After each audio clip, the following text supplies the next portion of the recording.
You are listening to Two Heels and a Face Wrestling Podcast, a podcast where we believe wrestling is a buffet and there's something there for everyone. Make sure you're following us on all social media such as Twitter, Instagram, Facebook under Two Heels and a Face. That's number 2 Heels and a Face. Make sure you check out our website, twoheelsandaface.com. Era, Two Heels and a Face. Thanks for listening to this episode of Two Heels and a Face Wrestling Podcast. Chris and I are both down bad right now. All of a sudden, people are getting sick again. The weather is changing, but who knows? Here in Chicago, it could go back, But there's been some crispy fall days out there. We are both pretty tired, but we had to get the juices going for this guest. This guest is years in the making. Every time we tried to schedule with this person, it didn't work out. Then we would say, okay, we'll come back to you. We do a couple more other guests, etc. We'd circle back, to use that an office phrase, which I hate to use. But it's been a long time coming. There was absolutely no way I was bailing on tonight, despite both of us being on the injured reserve list, basically, for this podcast, Chris. But we're going to get it going. How are you doing, man? Well, I definitely feel a lot better than you. I know you're just getting sick, and I'm on the other end where I'm just kind of getting out of the sickness.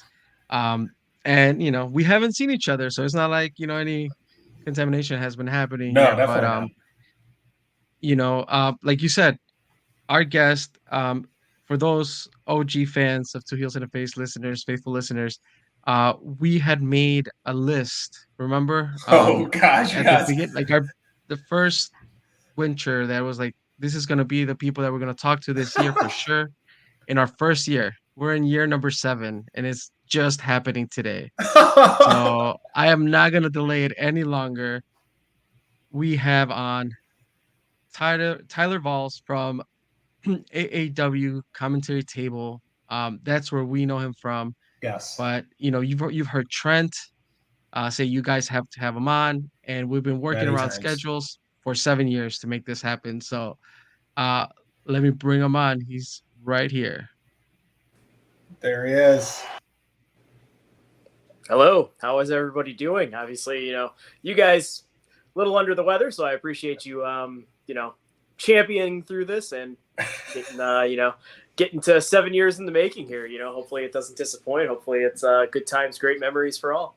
Yeah. Tyler, thanks for coming on. So the thing that Chris is referencing now is, remember when Cody made that list? I remember. Yeah. That's right. That was the idea behind it. Actually, I just saw a snap. I've been posting a lot of old content on our Instagram, and this was 2017 when Cody had gone to AAW. So that was in the middle of, or like early to middle of his indie run, right when he got released, and he made that list. And then we, with Chris, with his nice little penmanship, Chris is the artist of anything you see that's like decent art, it comes from Chris, not me. We made our own list, and I'm pretty sure you were in the top of that list, and now you're here. So how does it feel? We've been building up this episode for 7 years. Oh man, it's an absolute honor. It's some of the people that were on that list. I know Isaiah Velasquez was on there. I know that there was a lot of other Chicago luminaries that were on there. So to be included in that originally, it really made me feel special about myself. And now to what I feel like is the culmination and the end of that list for you guys, finally being able to check it off. That makes me feel absolutely honored, to finally make it happen. I think it shows how we've kept this podcast going, and yes, it's someone we wanted to talk to since we were going to a ton of AAW shows, a little bit more sporadic now, but it shows our attitude toward this podcast. It's like we love doing this. We're going to put our heart and soul into every conversation that we have, even tonight. But sometimes we get a little lazy. Life gets in the way, right, Chris? Life gets in the way, and Tyler Volz gets bumped down the list 7 years. So I don't know how to explain it. I found the picture, you guys. You found it. So if you're watching on YouTube, you're going to see maybe something extra. I was actually trying to see. It was posted. Actually, we posted this. This was part of the 2019. This is probably Oh, so did we copy Cody like a year-ish later? Just like everybody else. It's fine. Yeah, every wrestler did that. There you go. Every wrestler. Oh, I'm not seeing anything. Well, give me 1 second. I just said I had it. I'm not ready to display it yet. Okay. We got technical issues going on. But yes, we're going to get into this episode is going to be the buffet line. We haven't done a buffet line episode in a little bit. For those who don't know, who are listening just for the first time, the buffet line consists of 3 parts: the salad bar, the main course, the dessert. The salad bar is a little bit of getting to know the person on a kind of a more basic level, why they got what they love about wrestling, why they got into doing what they do, etc. Main course is diving in a little bit to like their specific shows or their specific matches, or like really sink your teeth into like, I'm very passionate about this, et cetera, et cetera. Probably a lot of AEW we're going to talk. And then dessert is anything else that interests you. It doesn't have to, it can be tangentially related to wrestling. It doesn't have to be. So Tyler, are you ready to step into the buffet line? Oh, I was born ready. Let's do it. Okay, great. Chris, do we have the phone? Right, well, it's right here. Check it out, you guys. All right. Who is on? Marty DeRosa. Oh, I miss Marty. Definitely. Tyler Volz, number 2. We were thinking of you. We were thinking of you right off the bat on this list. Nate Speckman, we've had many times. Kirby, we've had many times. James, Polish Rob, Laney Luck, GPA, Isaiah, Arrow Boy, Chris. Our list isn't done. That's right. The list is not done. We have not had Arrow. We got to get that Spanish episode that will translate somehow. Yeah. We've done the hot tags. We've done hot tags just with different people, I think, right? Well, we've done a hot tag podcast. We never collaborated with Heel Face Wrestling. I don't even know if they do a show. That was there was some old Twitter DM group where like every single person in it had like heels or faces in their name, and then we would just send each other NWO GIFs. That was a weird time. But we're going to do a little bit more reminiscing today. We have Tyler Volz in the buffet line. It's been a long time coming. Tyler, the first question, we usually start off with a very broad question, but what is it that you love about wrestling? What is there not to love about professional wrestling? That's kind of a broad statement, but it truly is kind of what I feel. There was a video that I once saw on that floated around on Twitter many, many years ago, and it was Chuck Taylor. And he said, oftentimes I watch pro wrestling and I can't see how anybody doesn't love it. And then there's other times I watch pro wrestling and I can't see how anybody likes it.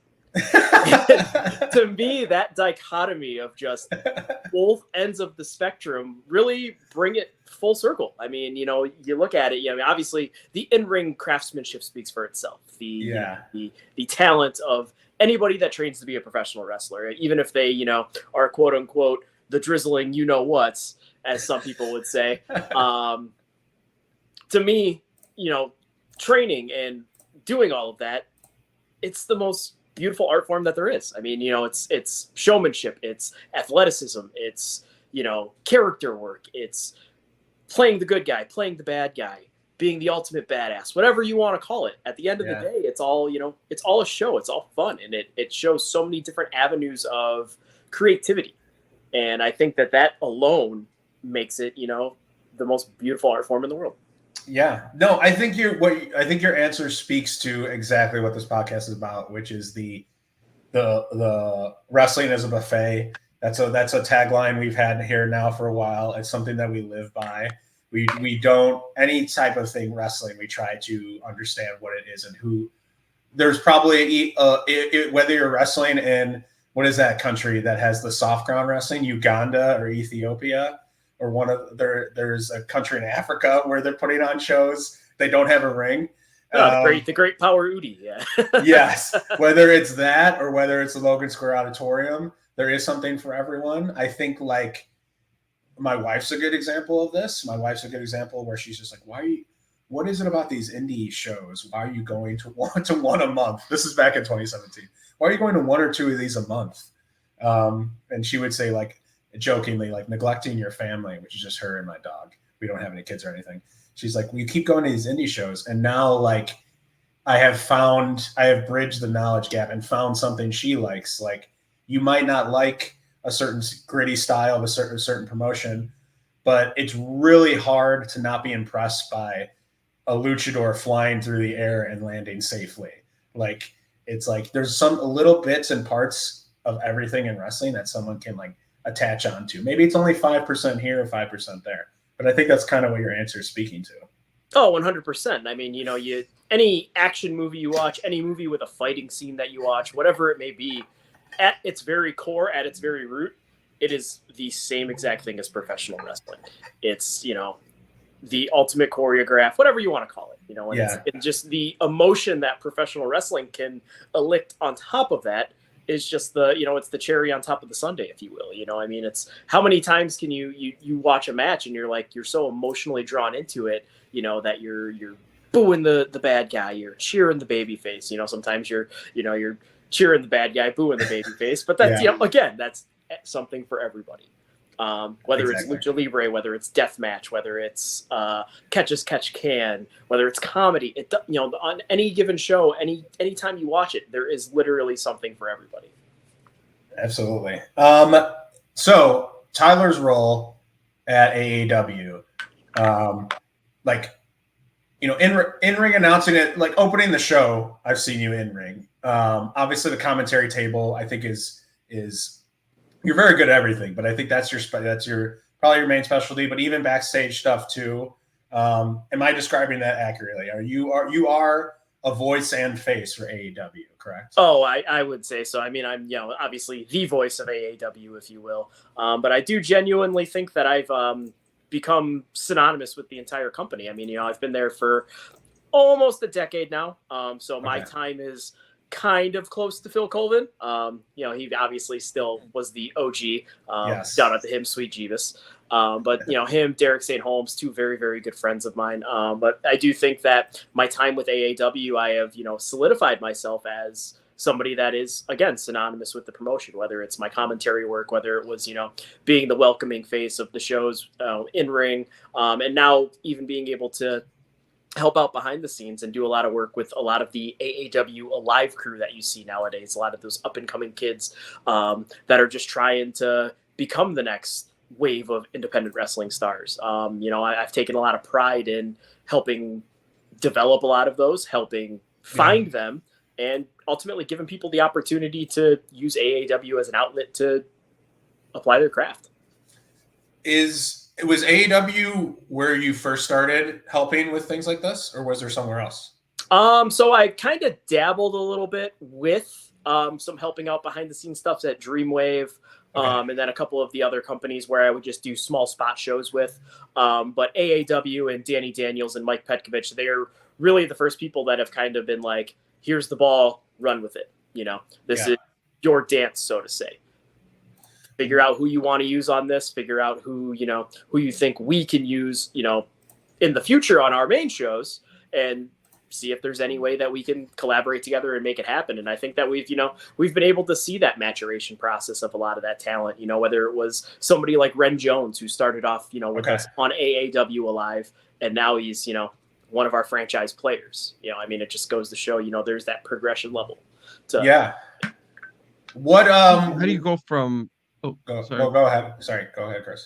No, I was going to ask, like, how do you go from participating in backstage help, however you got into Dreamwave, but how do you end up at the commentary table?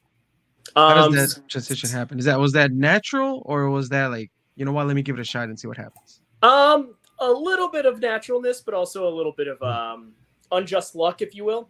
So my wrestling career, to dial it back 13 years now, if you will, I actually trained to be a professional wrestler. I trained underneath Mustafa Ali when he had the Vanguard Wrestling Academy in Villa Park.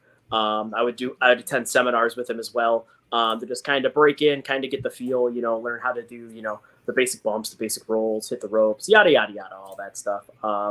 Unfortunately for myself, previous to when I did start wrestling training, I suffered a abnormal amount of concussions from amateur wrestling my entire life, and just other, various means of, how that kind of happened. So as that cookie crumbles, was training one day and got my bell rung, and it really left me kind of prospectively being like, yo, is this really smart for me to do?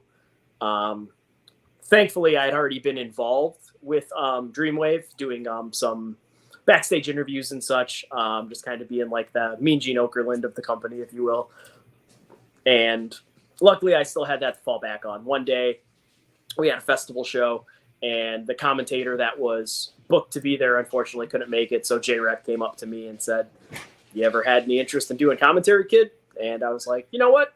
Why not?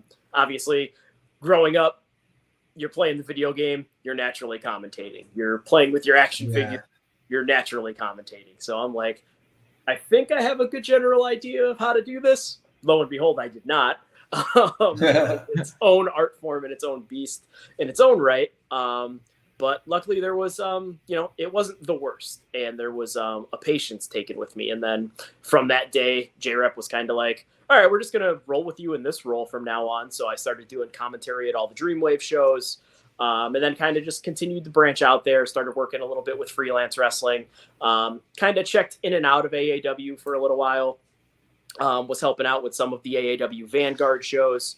And then eventually there was an opportunity for me to transition to commentary full time with AAW when they took over for Dreamwave, when Dreamwave closed down in LaSalle. Danny and Mike both messaged me and they said, "Hey man, like, we think this is a natural progression. We'd like to have you on the team, not only for the LaSalle shows, but we'd also like to extend the olive branch for you to do the Chicago shows." So ultimately decided this is where I wanted to be. At the time AAW was bringing in everybody in the history of independent professional wrestling. Oh yeah. That, why not challenge myself to be the best commentator that I can be by calling the best wrestling on the planet. The PWG of the Midwest is what we were commonly referred to. And those shows were a blast, man. We're going to get into that. We got that down in the we're in the salad bar right now. But we got that down in the main course. So I'm glad you brought that up. That's a good PW. I wrote down the fly-in era. But because when we were interviewing besties in the world, they were looking at posters. They're like, we're the only drive-ins on this poster. So yes, we'll definitely talk about some of that. What a wild time that was. I love the PWG of the Midwest. That's also very accurate. Great. Cool. So we got your background. I didn't even know about the wrestling part. I guess that does make sense. I know you. Yeah. So myself and Paco, we were the we were the two stars of that training class. There was also Joe Alonso was training with us for a little while as well. The Fire Lord Draconis is what he wrestled as for a little while. His real name was Peter. He was a part of that training academy as well. But it was a good time, man. We were learning under Ali. We had Bryce Benjamin that would come in from time to time. We had a lot of really, really cool, interesting people that we learned from. Gilbert Lewis, who was a long-time Chicago staple way, way back in the day. He would come in from time to time, bump around with us. And then I kind of, I did some seminars where I worked alongside Chris Hero. My favorite is whenever I see Trick Davis from, time to time, he's always like, "You want to wrestle again?" Because him and I were kind of like partners at this seminar that we did. A lot of those seminars, I was alongside Hartenbauer. Hartenbauer was doing all those seminars with me. So it's really cool to have seen a lot of these people that broke in at the same time as me go on to, awesome success, in that time frame alone. That's 3 former AAW Heritage champions I'm talking about, or 2, I should say, and the current champion, Joe Alonso. Yeah, no, that's great. # push Paco. We haven't seen him in a bit, but I hope whatever he's doing well now. I don't know. Do you still keep in touch with Paco? Have you got a beat on the Paco alert? I actually talked to Paco about a week and a half, 2 weeks ago. I was at the gym, and I was finishing my workout up with some Hindu push-ups. And one of the things Ali always kind of threw in our head was end every workout with, and he would just throw the number at us, and it would be 50 Hindu push-ups, 50 Hindu squats, 100 Hindu push-ups, 100 Hindu squats, whatever it may be. So I just texted Paco, finished my workout today with 75 Hindu push-ups. Thinking of you, bro. Miss you. So, and we just kind of, talked about life for a little bit. He's doing well, managing Planet Fitness. He's enjoying life. So he's doing well for himself. I love it. Would love to see him back. Would love to see a Paco Renaissance run. That'd be great. Cool. And so we're rounding out the salad bar here. We want to get into a few other things, but first, what is it sounds like you're doing a ton of stuff at AEW. I guess when you look back at your time thus far, because you have been doing this for a bit, what is the thing that keeps you going? What do you enjoy most about your current role at AEW? You talked a little bit about mentorship, but is it also just the storytelling part and getting people over via your voice and things like that? What do you enjoy? I definitely think that the challenges of my quote unquote new role, if you will, in a lot of the development of the AAW Live crew is kind of my big motivator right now. Okay. Not to toot my own horn or anything, but after doing commentary for the better part of the past decade, I think I've gotten pretty damn good at it. I think I have a pretty sound knowledge of professional wrestling as a whole, whether it's calling the matches themselves or helping progress the storylines or even getting people over and figuring out new ways to talk about new talent, get talent put in positions that they've never been in before. I think that part of my wrestling career is something I'm very confident in. Okay. So now it's kind of, for me personally, doing things that I'm not comfortable necessarily doing, helping critique matches or put together matches or timeout shows or any of that kind of stuff. Because for me, it's all right, that's going to make me a more well-rounded individual. That's going to put more, responsibilities on me, and it's going to, put more feathers in my hat, whatever you want to call it. At the end of the day, it's only going to further my knowledge of professional wrestling and make me the best Tyler Volz that I can be in the realm of professional wrestling. Cool. Well, I love it. I think that you take some people might just see your role as just helping, but it feels like you're taking a very progressive approach with your role, and you're never satisfied, and you're always thinking about how you can improve. So yeah, I don't think that's not a terrible mindset to have. Honestly, and anything that you do, whether it's wrestling or real life related, for me, it's all about, progressing yourself as far as you can. It's all about, putting yourself in uncomfortable situations so those situations become comfortable. I'm somebody that's, in my shoot life, I manage a restaurant. So I'm constantly giving, coaching feedback. I'm always helping people, find new ways to ultimately make themselves better. So that just comes naturally to me, being that progressive leader is something that I've always prided myself on. I love it. That's great. Before we ask you what your favorite part of the salad is, I could throw it to Chris for that question, but we wanted to touch on also too, I think this is something important because in the salad bar, we're trying to get to know who exactly we're talking to. I wanted to touch on your decision to maintain a sober lifestyle, because I think that is, first of all, as someone myself who lacks self-control, that's probably really freaking hard to do. So I commend you for doing it. But yeah, can you talk about your decision to do that and then how, I guess, it's changed or bettered your life? Sure. So I was somebody that was kind of burning the candle at both ends. I always believed in working hard, but I also believed in playing hard. And it was one of those things that the more readily accessible alcohol came to me, it was something that I was like, I want more of it. I want more of it. I want more of it. I want to continue to drink as much as I can, and I want to push those limits, push those boundaries. And ultimately one day I pushed it a little bit too far. I ended up going home and I slept through an important date that I was supposed to go on. Woke up the next morning and was just like, dude, something's got to change. And the only thing that I can change is me. So from that day forward, I was like, all right, let's not say it's a forever thing. Let's just say I'm not going to have a drink today, and continue to do that every day. And now it's, I'm coming up on, it'll be 1,000 days next month. Awesome. I think it's October 13th will be my day 1,000. And for me, it's, I still keep that core belief to myself of might not be a forever thing, but just wake up today and say, I'm not going to have a drink today. And for me, that works. For me, that's something that, it's gotten me where I am now. And I haven't looked back. It's something that I've been able to do, obviously working in the hospitality industry, alcoholism is prevalent, drinking is prevalent, it's a big culture thing. Being around professional wrestling, it's one of the things that I did a lot of, after the shows, during the shows, sometimes before the shows, whatever it may be.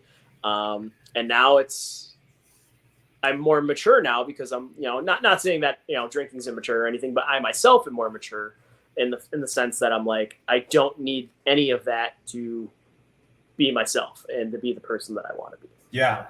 So I think that, for anybody that is struggling with the decision, on the fence about, trying it out, going for it, whatever it may be, feel free to shoot me a DM. Feel free to shoot me a message. I'm somebody that, can be a sounding board for any of that kind of stuff.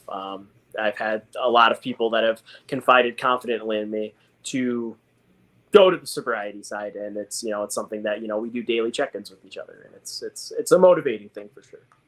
That's cool. And I like how you don't I always feel like, I'm not saying that people who do like AA or anything, I'm not like saying that's bad or anything, but I like how you haven't put such like a large burden on it, almost, so to speak. It doesn't feel like such a heavy weight. Like I have to get to this milestone and not drink or something. You're taking it day by day. And then you realize this lifestyle is cool. So you're just going with it. And the lifestyle's benefited with you too. I think I like your more casual approach about it because like when it turns January 1st, you didn't take like the resolutioner approach at the gym. When it turns January 1st, everyone's like, all right, I'm working out 5 times a week. And it's just like not sustainable. You took it day by day, step by step. So I just think that's really cool. Yeah. And at the end of the day, I think that it's all about what works best for you. Yeah. If it's, diving all in and going super hardcore for it right away, that's great. I hope that works out for you. If it's somebody like myself that needs to take things day by day and say, all right, I'm just not doing this today. Great. That's awesome. That works for me. Whatever works for me may not work the best for somebody else, and that's okay. But ultimately, at the end of the day, if it works for you and it makes sense for you and it ultimately gives you your end goal, who am I to judge? Who is anybody to judge? Just continue to do the things that make you happiest. I've always looked at it as there's no drink that I've ever had that is better than this sobriety feels. Waking up every day with a clear mind, a clear conscience, a clear heart, going to the gym, crushing that, all that kind of stuff. Yeah. Me, it's like, that's my new motivation. That's my new addiction, if you will. Cool. I love it. Chris, do you want to run up the salad bar? Yeah, let's wrap up the salad bar, and we can't move away from it unless we ask, what is your actual favorite part of a salad? Anybody that knows me knows that I subscribe to the Homer Simpson "you don't make friends with salad" theory. So I would have to say, if the salad has a nice crouton on it or some crispy bacon, you just pull that crispy bacon off there, just pop that in your mouth, you're good to go. That's my guy. Croutons is a fantastic answer. It's a very popular answer. Far the most popular answer we've got. Chris laughed at me years ago when I said crouton, and now I've just been able to prove him right with almost every buffet line that has come through. So I appreciate that answer. Oh, dude, I remember when I was living at home with my parents when I was younger. I remember my mom would buy like the package of of the croutons, and I would literally just sit there and just eat croutons. Oh, same all day, like chips. They're like chips. Yeah, why not? Yeah. Especially if they're like Italian seasoned. Oh, you know. I can picture the packaging. It's like the green can. Yes, yeah, it had that like teal green. At least the one I'm thinking of had like a tealish green. But yeah, the Italian seasoning one, amazing. Great. Okay, this is the main course. Yes, let's talk AAW. So the the fly. I don't know what we want to dub it. I'm saying the fly-in era, like the PWG, the Midwest era. The cards that were formed, we might not ever see again. And I think that like there's great stuff you guys are doing now. There's great stuff you guys were doing before that. But this era was all about star power, star power, star power.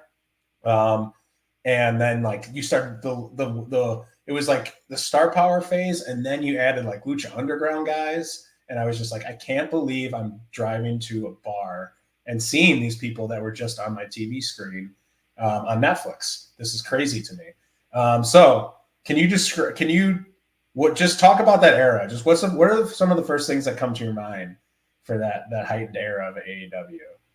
I mean, definitely Starstruck. Is Yeah. definitely one that comes to mind.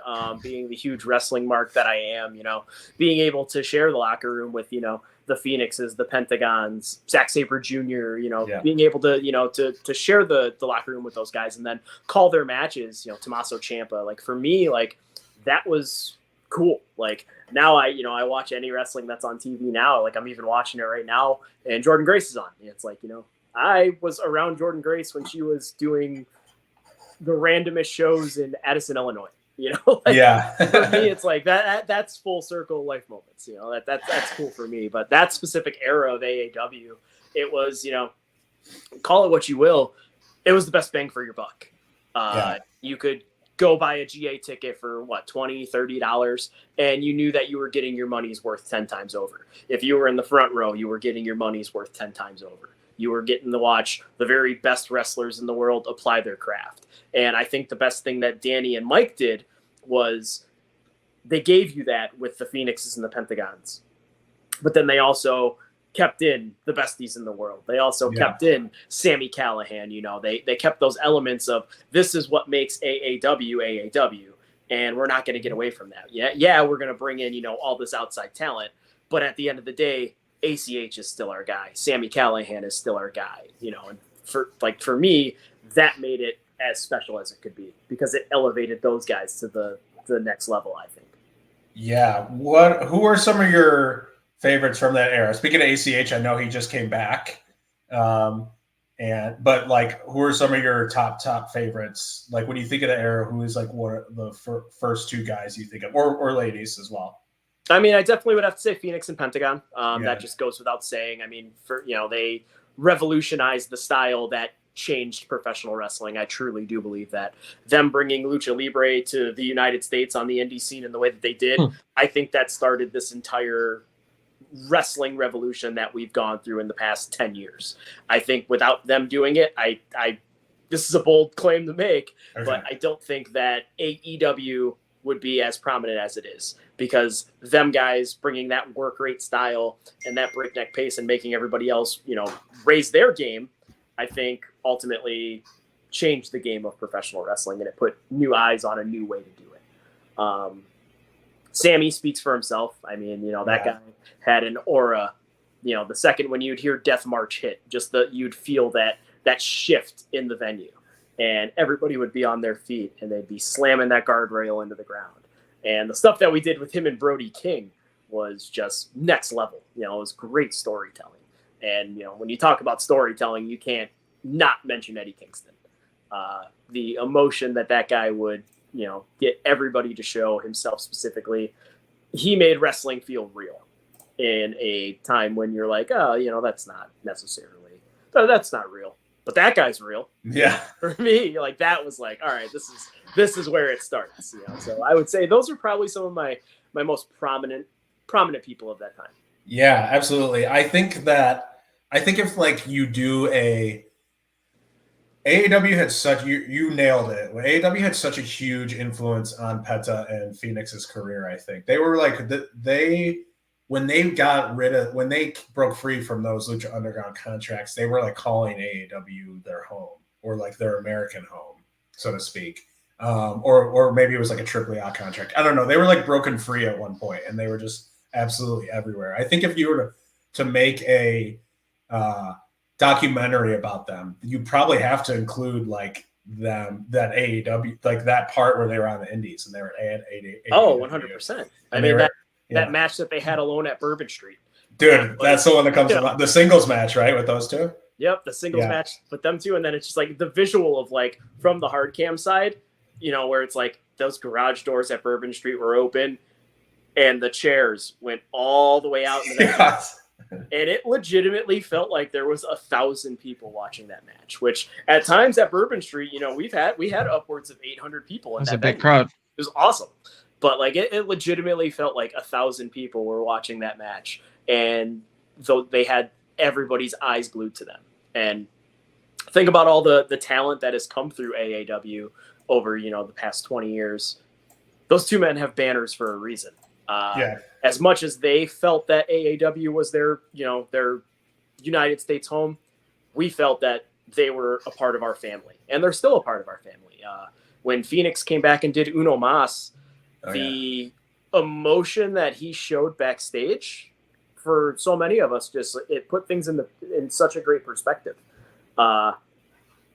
It's Mike doesn't take pictures with people like Petrovic.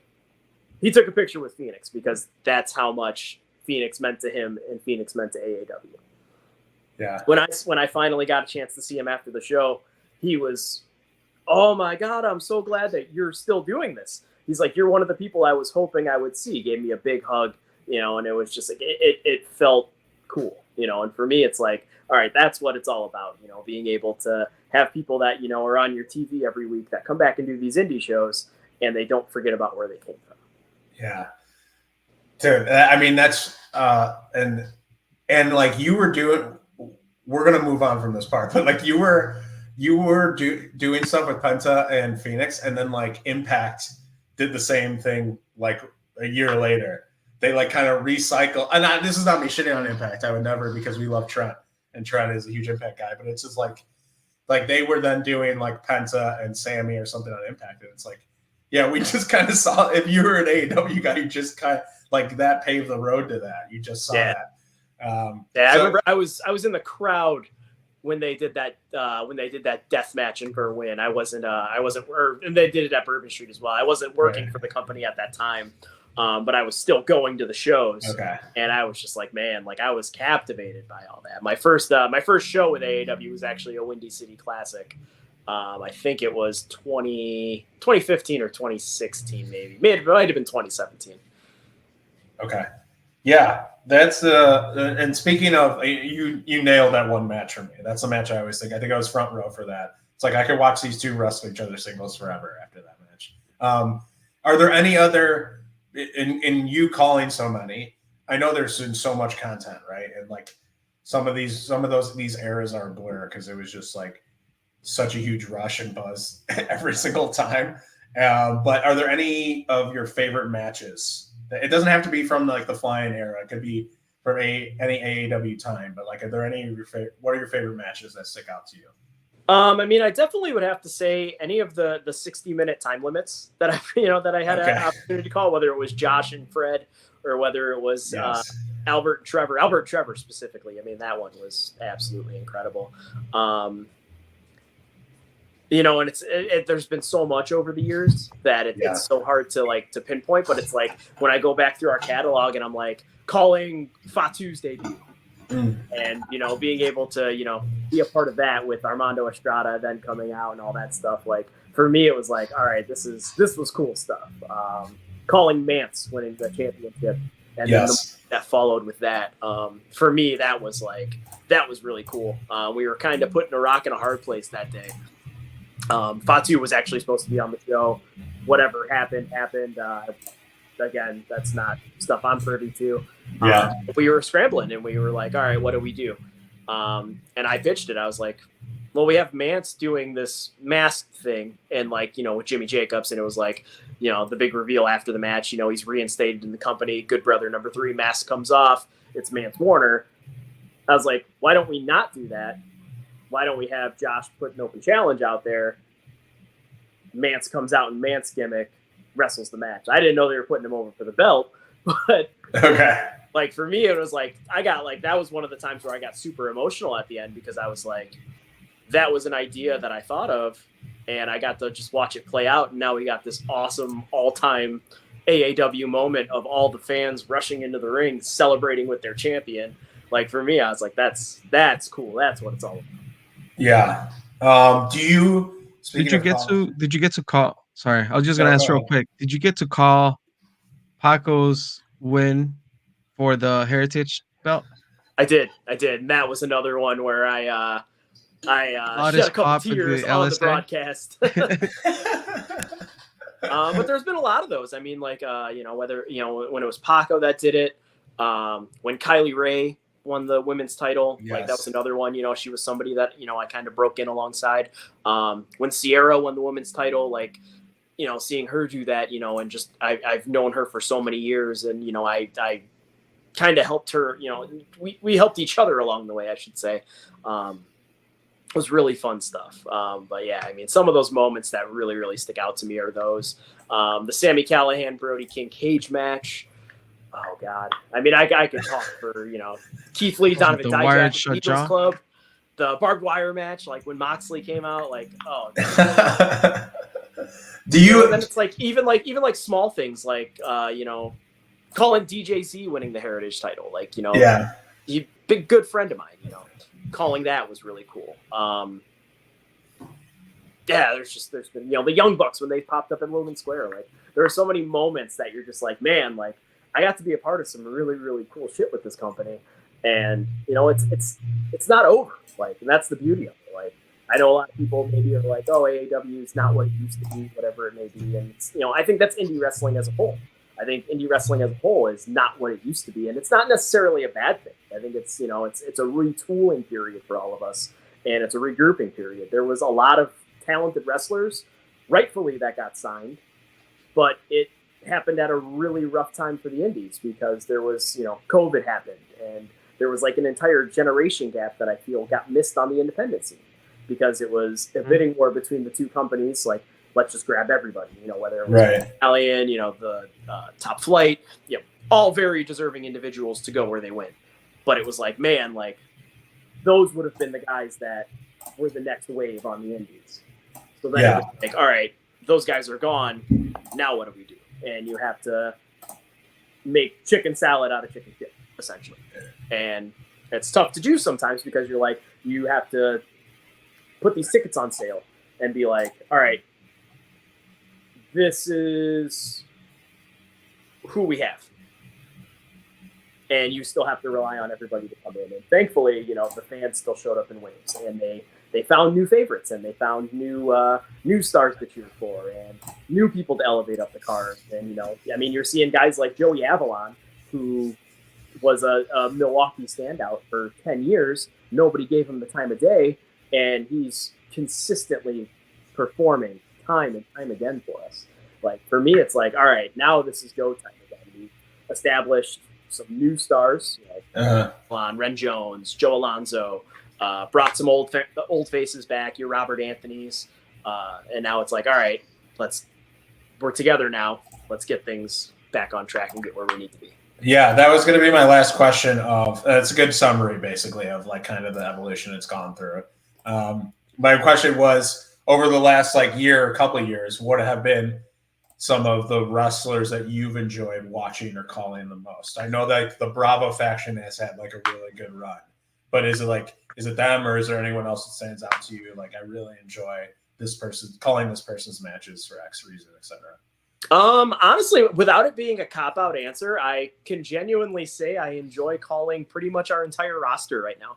Okay. There's a lot of young, hungry, up-and-coming talent that are getting chances to show out, whether it's, and not even necessarily young, hungry talent. I mean, there's guys like Gary J and David Ali who have been, at this for a little while that are finally getting the opportunity to apply their craft on a bigger stage. Very well deserving. We have guys like Quintero, who, he was with CSW or is with CSW. Now we have the opportunity to have him on our shows. And it's like, all right, this kid's got something. And it's, for me, it's like, all right, I'm getting the call, somebody that could potentially get signed in 5 years. Yeah. I'm getting the call stuff now. And like, for me, it's cool. And, it's like, I look at the landscape of, where we are at as a whole with AAW. And it's like, I can confidently say right now on this podcast, you're getting the full gambit next year. We're not doing this every 6 weeks, every 2 months, whatever it may be. You're getting AAW every month. We're back, and we're gonna have some fun. I can say that for 100% certainty. I love it. And it's no easy task to rebuild, right? We went from the flying era, talking about all these great matches that happened along the way, but rebuilding in a way where there's a new wave of talent, and how do you connect whoever's left in the indies and make magic happen for people to go and forget about everything and enjoy the show and Absolutely. really connect once again with the storyline. I mean, it takes time. So the reason I bring that up is because I just looked at the new poster for this upcoming show, and it's like this feels kind of like, I don't know, it just gives me a different feeling of like we're back, right? Like It looks obviously like one of those Alexander, older posters. Yeah. yeah, it gives me that feeling of those older posters. I don't need 20 guys on a poster to draw me in and know that I want to buy a ticket. Like No, I and got, you look at that poster, champions on there. Yep. everybody looks like a professional wrestler, and that's the beauty of it. I mean, it's having Josh Alexander back in the fold is it's a game changer. I mean, he's a consistent performer. In my opinion, he's one of, if not the very best technical wrestler in the world today. And it's different. Josh Alexander in an AAW ring is just different. There's a different energy. There's a different vibe, whatever you want to call it. But then you look at the rest of that poster. I mean, Beef's organic growth from, being that tough street fighter to now being the AAW champion. I mean, that the moment where he defeated Vega for that belt, that was one of the loudest pops I've heard in AAW ever. And that's including the fly-in era. That's including, when Rollins and Merrick Brave were doing their thing there. And then you have Joe Alonzo, who's the ultimate heat magnet. You have our tag team champions, Shaft and Russ, who, again, the mood changes when the Seek and Destroy begins to play in the venue. You know that you're going to get a big fight feel. And, it's cliche to say they're the modern day or our version of the Road Warriors, but it gives you that feeling of violence. And then, you look at the women's champion, Sierra, and her challenger on the other side of there, Maggie Lee. In my humble opinion, Maggie Lee's the top prospect in all of independent wrestling right now. She's delivered time and time again. She has natural athleticism. She has a fantastic look. And that's somebody that, again, she's not going to be around long. 3 years max. She's going to get signed. All right. Yeah, that's Friday, October 18th, right? A new level? Yep, Friday, October 18th, a new level. Tickets available, aawpro.com. And, of course, if you can't make it, as always, we'll be live streaming on High Spots TV. I am hoping that we have 2 working headsets this time because calling 3 hours of professional wrestling by yourself is absolutely challenging. But it's a fun challenge. It's something that I genuinely can say that I enjoy. Yeah. Don't spill any Modelo's on those new floors, too. You, the listener. Those are new. Just kidding. Cool. That before we get into dessert, what's your favorite hot plate or main course item? Easily steak and potatoes. You give me a big sirloin steak, side of mashed potatoes. I'm set. I'm happy. I'm calling it a day, man. What kind of steak? I'm a sirloin guy. Okay. But I'll never turn anything down. You tell me that it's a ribeye or a chuck eye, whatever it may be. Any steak put in front of me. You can't fault that answer. Great. Into the desserts here. We got a couple questions and then we have word association. Sure. Okay.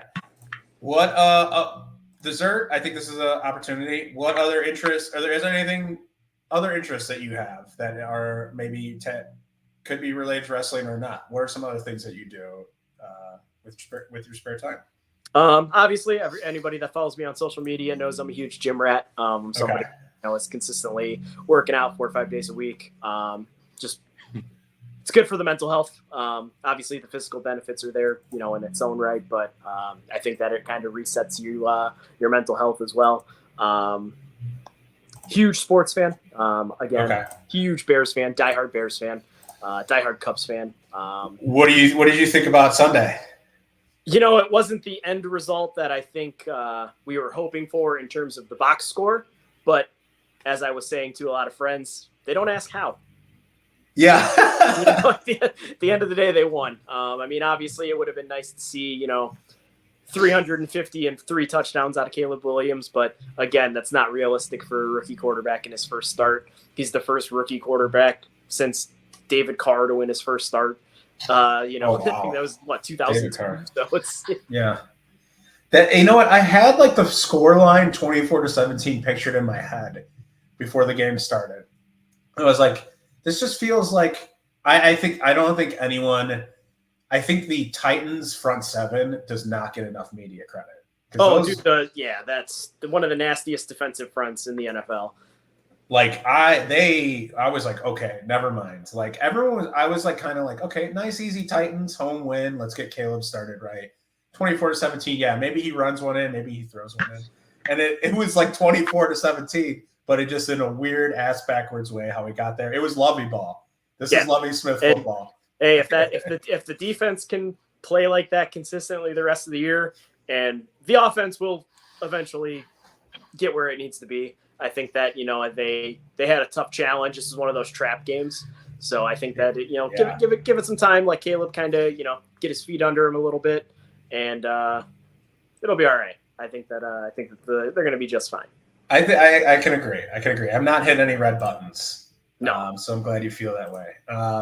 Cool. I love it. Yeah, you're in the gym a lot. I love that. Love the sport. Love the sports affiliations too. Cubs fan as well. Chris, I don't think Chris can say the same, but that's okay.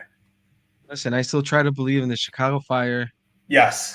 They let us down, season after season, but hey, here we are. Yeah, he's staying loyal. And I know we dumped Shaqiri too, so we're past that.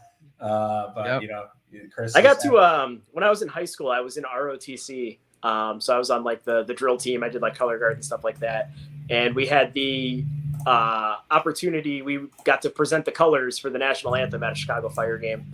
That was nice. Televised on ESPN. So that was like really, really cool. Like, whoa, those like small things that I did in my life where I'm like, I got to be on ESPN for 30 seconds.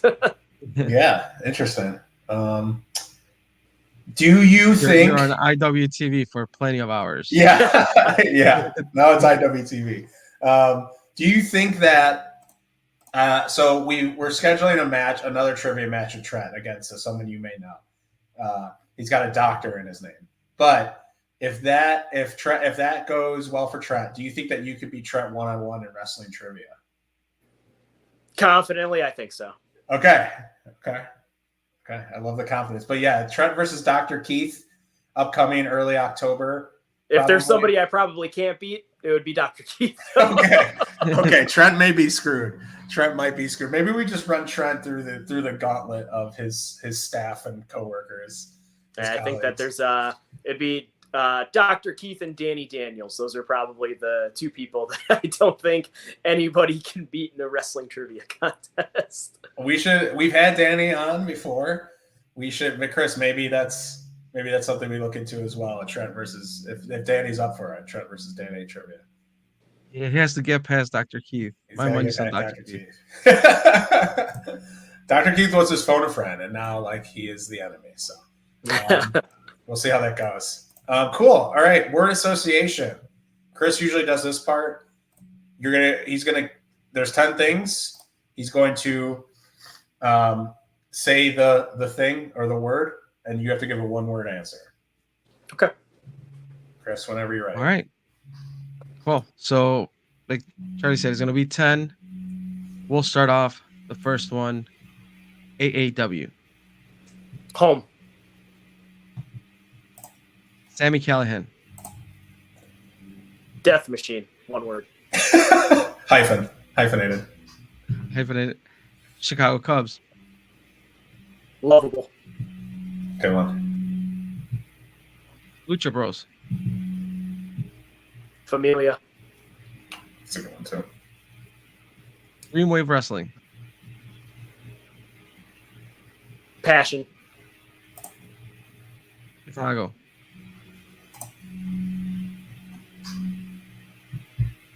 Beautiful. True. We're at number 7. Trent Suberry. Impact. Yeah, come on. Eddie Kingston. Genius. Chicago Bears. Heartbreakers. The last one, number 10, wrestling. Love. That was great. I think you gave great answers and you didn't repeat. I feel like there was a couple instances where like you used home for AW. I was like, oh, is he going to repeat home for Chicago? No, you went to something different, beautiful. Oh no, I can't claim Chicago as home. I'm from the suburbs. That's what I'm from the suburbs too. I mean, I've lived in the city since 2014, so for 10 years. But I'm not gonna hold that card against you. Yeah, I'm out in Lisle. Yeah. Oh, I know where that is. Isn't that the is that the ugly step cousin of Naperville? Some people say. Yep. Yeah. Great. Yeah, West Suburb. Are you born and raised there? So I was born in Downers Grove, raised in Bolingbrook, and then I've kind of just bounced around that general vicinity. Yeah, West Suburb guy. Naperville, Downers Grove, Woodridge. All right, exactly. I was born. Do you know what Berkeley is? Yeah. Okay, that's my hometown. A lot of people don't know it, so I have to say Elmhurst a lot. But yeah, I know your stopping grounds.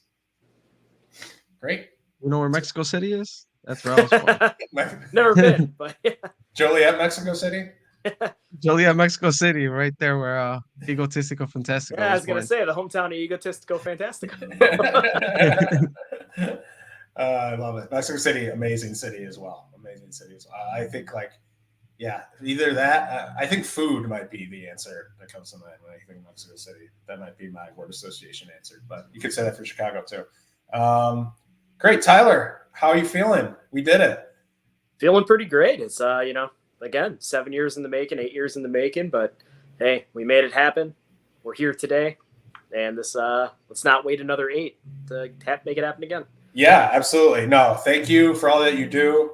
Thank you for the passion you bring to AEW. You enhance the show for sure. Your voice is definitely synonymous as for sure when like starting the shows and you're in the ring. Like I definitely hear that and associate that voice with some of the flying era shows when we were going just like once, twice a month to stuff. So we appreciate all you do. Thank you for coming on, man.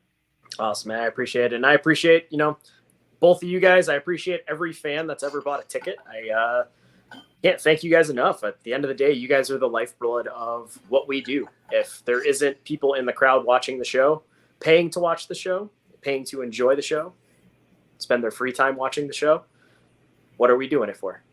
Why would we put on an empty arena show if we didn't have people there for it? So, having, loyal fans that have stuck with us, both of you guys, Jack, Tick, and that entire front row crew, Yeah. Those people. Gino, it's Lance. I know a lot of people are like, "Oh, Lance, he's so loud." But again, that's somebody that's supported AAW for 20 years.